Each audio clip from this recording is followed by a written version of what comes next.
आज मुल्क भर के मुसलमान ईद उल अज़हा मना रहे हैं, जिसको आम जबान में बकरा ईद कहा जाता है। इस ईद में जानवरों की कुर्बानी करना हमारा मजहबी फरीज़ा है, लेकिन कौमी सतह पर यह फरीज़ा किस तरह नजर आता है, सोच आपको बताएगा।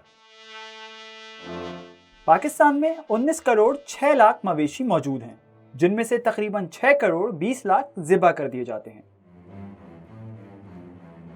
पाकिस्तान में हर 6 में से एक घराना मवेशियों से जुड़ा हुआ है और ये जीडीपी में 11% का हिस्सेदार है।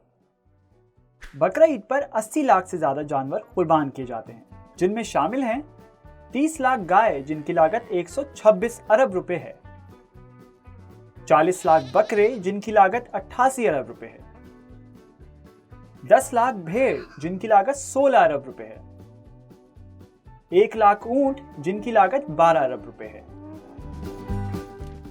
2018 में इस सनत की मालियत 355 अरब रुपए थी, जबकि 2019 में इसकी मालियत 250 अरब रुपए बताई जा रही है। ये लेन देन ज्यादातर नकद रकूम की सूरत में होता है।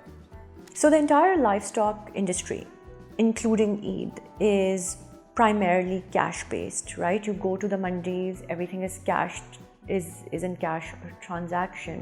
So a lot of it is under the tax radar, and the government really needs to bring this into a more formal sector where they can benefit from the trade. It's a big trade, and the government should be able to derive tax revenues from it. बकरा ईद सिर्फ गोश्त पर आकर नहीं खत्म होती। कुर्बानी के जानवरों में से 13% की खालें जमा की जाती हैं। अंदाजा लगाया जा रहा है कि इस साल खालों की सनत 5 अरब रुपए तक कमाएगी, मगर इस साल ये सनत कुछ कम क्यों दिखाई देती है? इखराजात में इजाफे ने अफरात ज़र की सूरत हाल पैदा कर दी है, जिससे जानवरों के दाम में भी इजाफा हुआ है। खरीदारों को लग रहा है कि कीमतें बहुत ज्यादा हैं, जबकि व्यापारी अपने खर्चात पूरे करने की कोशिश में हैं। माल मवेशी मंडी तक किस तरह पहुंचता है, आइए देखते हैं। बड़े जानवर जैसे गाय को बाड़े से खरीद कर व्यापारी मार्केट में पहुंचाता है, फिर वहां से माल मंडी पहुंचाया जाता है, जहां से खरीदार जानवर ले जाते हैं। छोटे जानवर जैसे बकरे को देहात से लाकर बड़ा किया जाता है, फिर मंडी पहुंचाकर खरीदार को बेच दिया जाता है।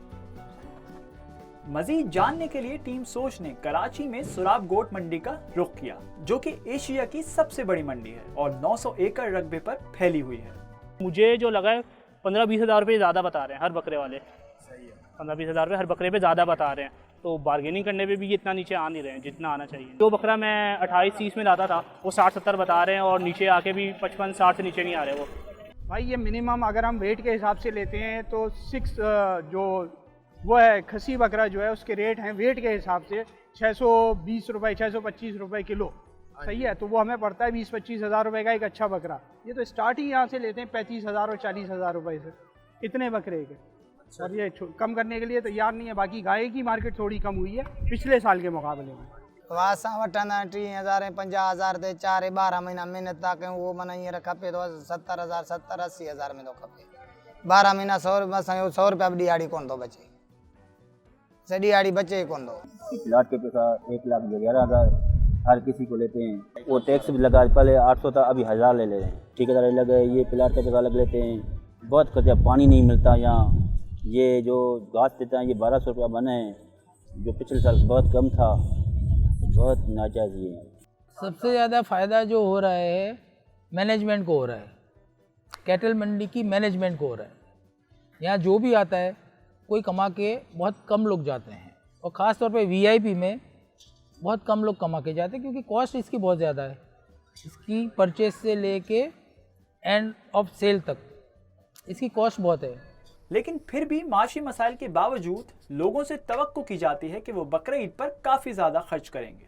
Eid also becomes an occasion for display of wealth. This is how a lot of people also show not just display of wealth, but display of wealth which is being given towards a religious reason, right? So people take pride in this idea of spending a lot on Eid animals. It's almost akin to spending in the way of God. बहरहाल सोच की team की जानिब से आपको ईद उल अज़हा बहुत बहुत मुबारक।